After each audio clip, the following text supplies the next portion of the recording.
సోదరికి నోట్లో పురుగు మందు చంపిన చరిత్ర ఇది.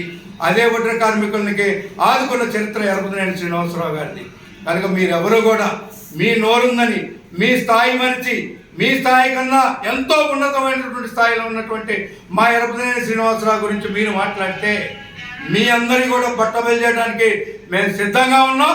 అభివృద్ధి మీద చర్చ మీరు ఎక్కడ పెట్టినా చర్చలో పాల్గొనటమే కాదు, ప్రతి అభివృద్ధి కార్యక్రమానికి మేము మీకు తీసుకెళ్లి చూపిస్తాం. మా పంచాయతీ పరిధిలో కానీ నియోజకవర్గ స్థాయి పరిధిలో కానీ ఈరోజు మేము ఇక్కడ చేస్తూ ఉన్నాం.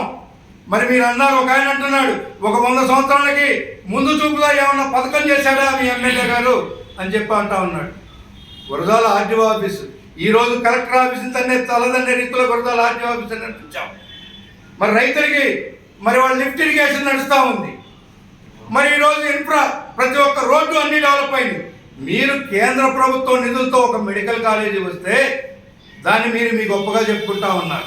ఒక ఆయన చెప్తా ఉన్నాడు, నిన్న మాట్లాడిన ఒక ఆయన, మాకు మెడికల్ కాలేజీ తీసుకొచ్చామని.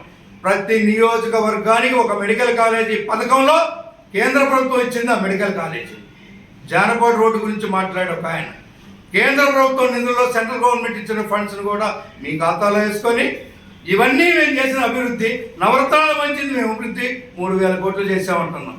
30,000 కోట్ల పైచిలుకతో ఎరపతినేని శ్రీనివాసరావు గారు ఈ నియోజకవర్గాన్ని అభివృద్ధి చేశారు.